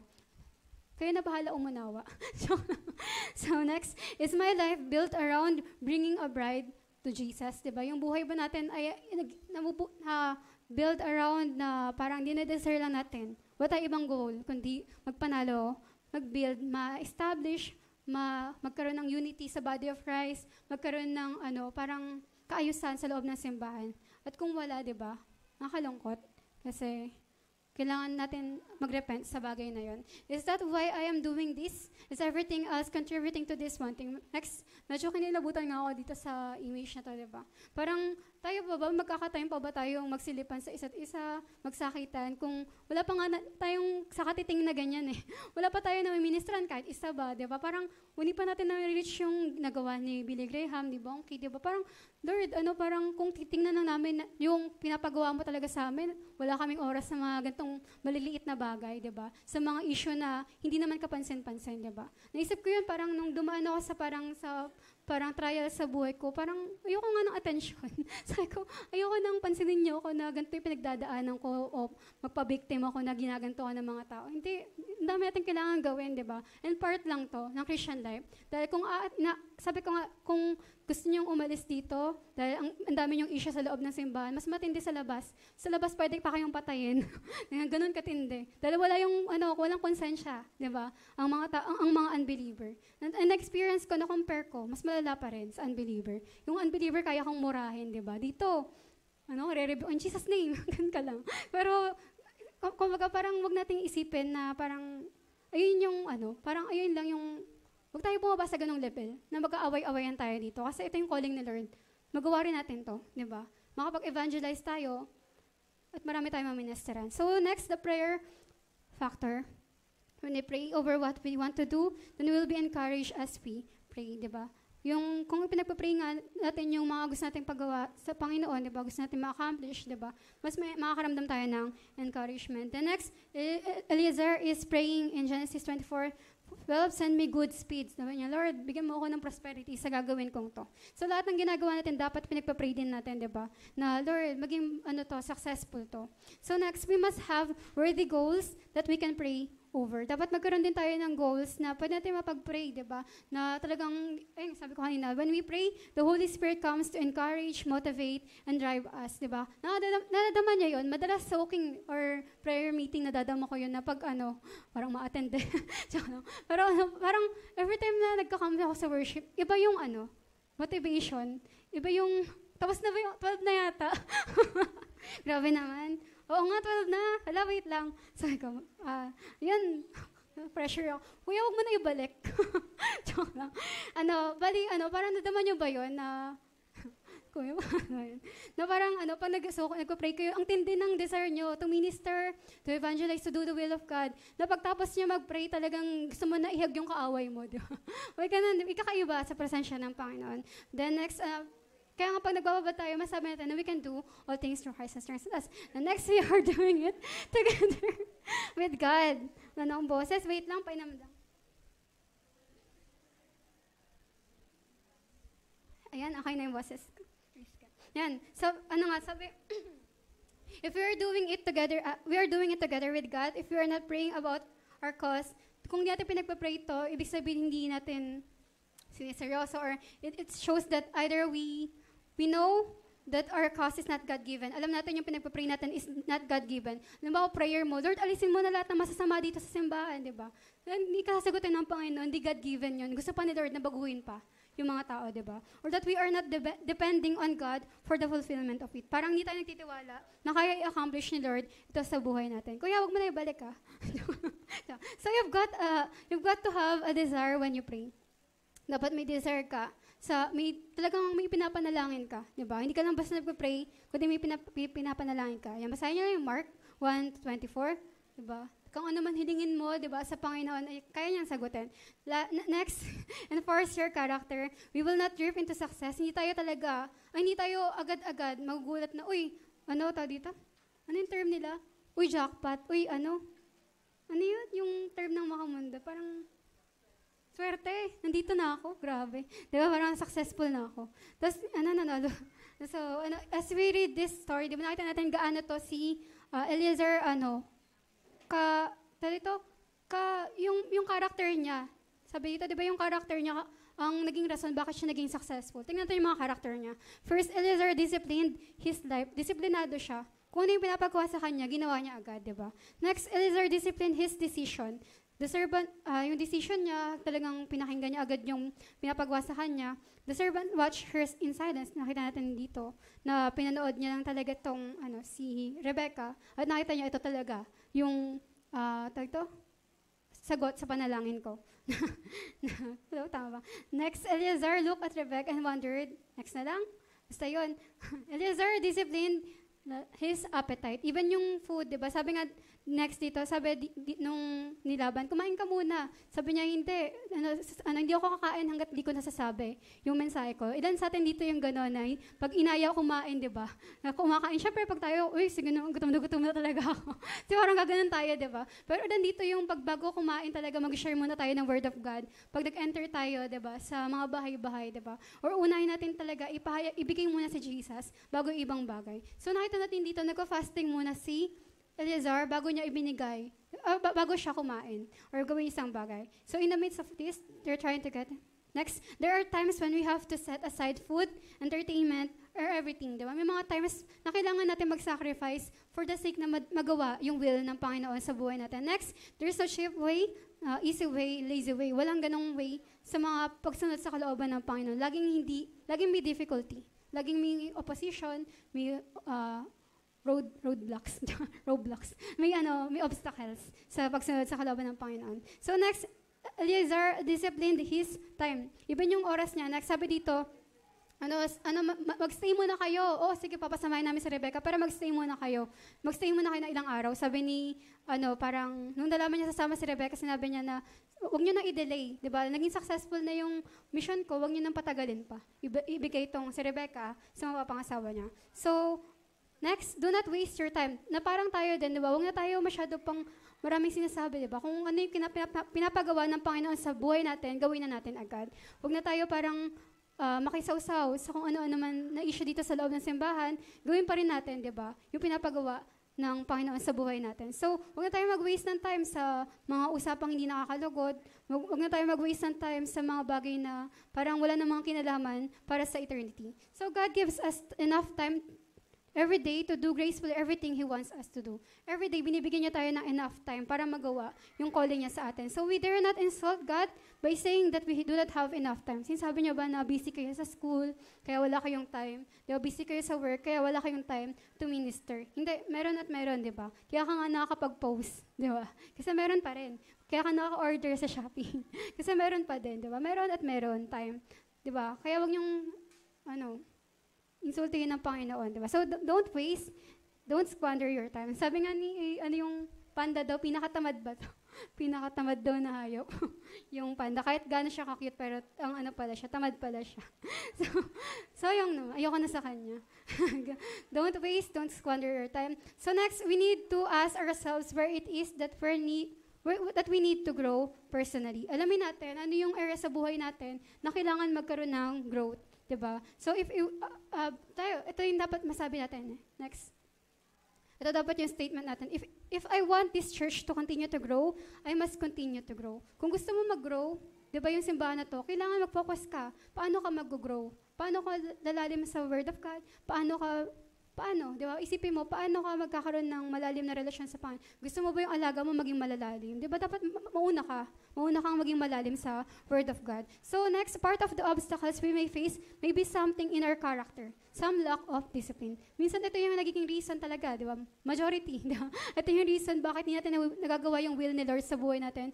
It's because may something sa character natin, di ba? Na kailangan pa itama, kailangan pa iayos. So, pag wala kang disiplina, di ba, sa sarili, pag hindi mo kayang ayusin yung mood mo, yung anger mo, pag wala kang pagpipigil sa ganyang bagay, hindi mo kakayanin, di ba? And yung obstacle na yan ay matinding kalaban ang sarili nga. So next, when our professional life outpaces our personal life, then we will have stress and we will bring stress to other people. Ito yung medyo gusto ko to i-focus, pero parang kulang na sa time. Pero sinasabi nga dito, pag yung, kumbaga parang preoccupied ka na ng trabaho mo, yung mga professional life mo, yung ginagawa mo sa mundo, na nawawalan ka, na parang mas nahihigitan na yung personal life mo, wala ka ng devotion, wala ka ng maayos na relasyon sa Panginoon, pwede kang makadamage ng ibang tao. So, kung may mga nangyayari dito na parang nagiging parang nagiging pinagmumulan ng gulo, di ba? Alamin natin muna kung ano yung kumusta yung devotion ng taong yun. Bakit siya nagkakaganon, di ba? Siguro, preoccupied na siya ng ministry or yung isang tao na preoccupied na ng trabaho. Kaya, ganoon na siya. umasta sa ibang tao, wala na siyang pasensya, di ba? Ang bilis na niya masaktan. So, ayun lang naman yun eh. Pag hindi okay yung devotion natin sa Panginoon, nakaka-apekto tayo sa ibang tao. So, next, prosperity and success are not the best. It is my best. Dapat hindi natin sabihin yung prosperity and success, wow, best yan pag may ganyan. Kundi dapat i-claim mo na sa'yo din yan, di ba? Na best ko yan. So, next, we must pay the price, di ba? Then, nakita natin dito na si Abraham, next, binigyan niya ng something itong si Eliezer para gawin yung pinapagawa niya. Hindi niya pinapunta doon kay Rebecca na walang kadala-dala, kundi nagbigay siya ng something na magpapatunay na hindi siya scammer, diba? Kundi totoo itong pinangahawakan niya. So now, next, hindi nga niya hinayaan ng walang dala-dala. Next, kaya nakita natin dito, si Abraham, niload niya ng mga blessing tong si Eliezer para maging kapani-paniwala talaga siya at hindi siya mapahiya. Next, sabi nga dito, now, kung ngayon ay gagamitin nga tayo ng Panginoon, like for example, kung ginagamit ako ni Lord sa oras na to para mag-share ng Word of God, tingin niyo ba hindi ako binigyan ni Lord ng time para mag-aral ng Word of God? Tingin niyo ba hindi ako binigyan ni Lord ng time para kumbaga, isipan maigay yung mga ipapangaral sa oras na to. Siyempre, nagbigay muna siya ng time, di ba? And sa lahat sa atin dito, huwag natin i-desire na maging tulad muna ng pinakamataas na posisyon sa simbahan. Lahat tayo may level, di ba? Napapunta pa lang tayo sa ganong level. So, ayun nga yung sinasabi dito, may binibigay si Lord na time for us to grow. Mag-focus tayo sa ganyang bagay. So, i-desire natin na malaman, di ba? Yung parang sa tulad nga nito, na sila Billy Graham, hindi sila naging great agad. Nag-aral muna sila ng Word of God, nagbabad muna sila sa prayer bago sila na-expose na sobrang mga magagaling, diba, na preacher sa mundo. So next, God has given us all spiritual gifts. Lahat tayo binigyan ng spiritual gifts. And itong gifts na to ay tools, hindi siya laruan, diba? Hindi siya para gamitin lang sa kung saan-saan. Everything God gives us is to be used for His glory. We must be willing to release it. And lastly, and this, your comrades, sobrang bilis na lang to. Eliezer knew that he could not do this task alone. So, nung sinabi sa kanya ni Abraham na, ito, may pinapagawa nga ako sa'yo, sinama niya yung buong pamilya niya, diba? Para ma-accomplish itong bagay na to. So, sinasabi dito, next, hindi daw natin kaya gawin lahat ng bagay ng mag-isa. Diba? You can't do it all by yourself, diba? He knew, sabi si Eliezer, sabi niya, alam niya, he knew that this was not a one-man show. Hindi ito trabaho lang ng isang tao. He knew that in order to get this done, he had to get her father, her mother, her brothers to cooperate. And he knew that he needed to get helpers to get the thing done, diba? So, hindi natin kayang gawin mag-isa, lahat ng bagay. So next, in order to complete the goal, he had to get her family on board. Next, his family on board pala. When people are prosperous and doing the things of God, He makes them dependent on one another. So, pag may pinapagawa si Lord sa buhay natin, kailangan ng teamwork, kailangan talaga ng kailangan natin yung isa't isa. Sabi next, this is why we have churches. God puts us all together. Kaya tayo may simbahan, di ba? But kung ang calling, kung hindi naman natin kailangan yung isa't isa, dapat nag-online na lang tayo, di ba?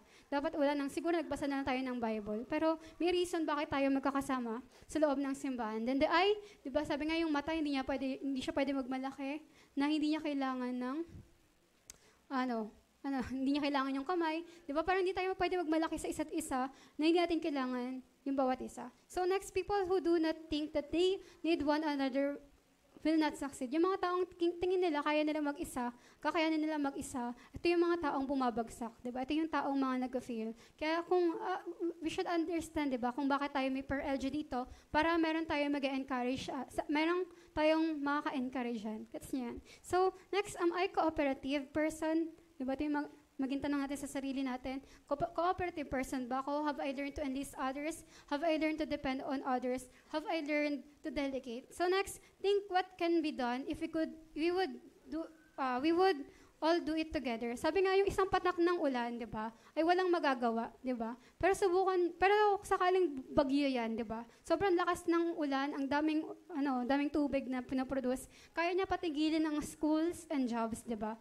That's together. Hindi natin sinasabi na negative tayo, di ba? Na para tayong bagyo. Pero sinasabi natin dito, ganun ka-powerful ang nagiging epekto ng unity. When we are together, di ba? When we do things together, di ba? Pag hindi tayo nakikipaglaban, nakikipag-away, ito yung na-accomplish, di ba? Kumbaga, nagiging tayo, kapansin-pansin, nagiging nakaka-influence tayo sa ibang tao. So, i-desire natin yung bagay na to. So, lastly, the parable of the rich fool, di ba? Nakita natin yung sa rich fool, di ba, na sabi niya, parang, ang dami niya ng, kumbaga, barn ba tawag dito? Parang ang dami niya ng wheat, if I know, tama. Wait, hindi ko kasi binasa. Parang may barn siya, tapos meron yung, parang may business nga siya, di ba? Nandun lahat. Sabi niya, hindi na to enough, hindi na kasya to, di ba? Kailangan ko na mas malaki pa. So, naganap pa siya na mas malaki, sabi niya, wala siyang tumawa. Sabi niya, parang enough na to para sa entire life ko, di ba? Yung possession ko is enough na para sa katagalan sa buong buhay ko, di ba? Itong possession na meron ako. But then sinabi sa kanya ng Diyos, di ba? You fool, you will die this very night, then who will get everything you worked for? So, ayun nga, ang tanong dito is next, success is the progressive realization of the will of God for our lives. Kung ang tanong nga din dito, parang may mga ginagawa ba tayo sa buhay na parang hindi naman talaga, walang kinalaman sa eternity. Parang wala naman kinalaman sa parang eternal life natin, di ba? Na parang yung success ba na ginagawa natin ngayon is hindi naman nagmamatter for eternity. Pero pwede ka naman mag-succeed, di ba? Pwede mo okay lahat pag ang dami mong pera, ang dami mong parang accomplishment sa work, di ba? Pwede mo matawag mo yan din na succeeding at the wrong thing. So, ayun yung parang magiging problema. Parang kahit ano pang ma-accomplish natin sa mundong to, di ba? Dadating yung time na may end din yung life natin dito sa mundong to. So soon and very soon, sooner than you think, di ba, we're going to stand before God. Lahat tayo ay haharap sa Diyos one by one. At tatanungin niya tayo, anong ginawa natin sa buhay natin. Next, when someone die, kung may isang tao na mamatay siya at mayaman siya, di ba, lahat ng meron siya ay ibibigay lang. Possible sa mga malapit sa kanya, o sa pamilya niya, o sa ibang tao, di ba? Possible na may kumuha ng inheritance niya at pati yung kung sino siya, ay kunin na yung identity niya. Ganun lang kadali. Pag nag-ubos ka ng oras sa mga material na bagay dito sa mundong to. And then malalaman ng isang taong yon, di ba, na whether or not, na naging prosperous ba talaga siya. Napagharap niya ba sa Panginoon, may mapagmamalaki siya, di ba? Nakagaya ng pagpasok ni Billy Graham sa langit, di ba, ni Bongki, na ang dami nag-rejoice. Dahil marami siyang nabahagian ng Word of God. So kayo, tayo, di ba? Ano kaya mukhang iharap natin sa Panginoon kung nagpo-focus lang tayo sa mga maliliit na bagay, maliliit na issue, instead na mag-focus tayo, di ba, sa pinapagawa ng Panginoon sa atin? Anong mukhang iharap natin kung nagpo-focus tayo, nagiging malamya yung mukha natin, nadadowncast tayo, nalulungkot tayo dahil sa mga kaganapan, kung may mas greater pang pinapagawa si Lord sa atin? Worth it ba na mag-focus tayo dyan, knowing na every single day, di ba, every seconds, di ba, may napupunta sa impyerno dahil nag-hesitate tayo, hindi mag-share. So, the first step is to give your heart to Jesus. Sobrang tandem. For Jesus said, what should it profit a man if he should gain the whole world and loses his own soul? Or what should a man give in exchange for his life? Diba? The first step is to give your life to Jesus. Diba? Gusto mo ng kaayusan sa buhay, diba? Gusto mo ng maglingkod ng maayos, diba? Gusto mo talaga maging prosperous yung way mo. I-surrender mo talaga yung buhay mo sa Panginoon. Ibigay mo talaga yung buhay mo sa Panginoon, sakala magiging maayos yung buhay mo. Dahil kung yung will mo is connected sa will ng Panginoon, diba? Sa buhay mo, sakala magiging maayos yung pakikitungo mo sa ibang tao, sakala magiging ayos yung pakikitungo mo sa sarili mo, and lalo na sa Diyos, diba? So, kung hindi ka aligned sa will ng Panginoon, saka ka magiging in danger, diba? Saka ka mapapahamak. But then, we should surrender our lives to Jesus, not just, 50%, 90%, 99%, diba? Kundi 100% tayo mag-surrender ng buhay sa Panginoon, na may mga burdens tayong kinikerry na hindi naman natin kailangan i-carry, diba? Ang problema, kinikerry natin yan dahil hindi tayo nagsusurrender ng buhay sa Panginoon. But then once si Jesus na yung nabubuhay sa atin, kahit ano pang pagsubok, hindi natin madadama dahil si Lord na yung naghahawak ng buhay mo at siya na yung bahala sa ating mga buhay. So, ayun lang naman. 175 slides. Ayan, natapos natin. To God be the glory.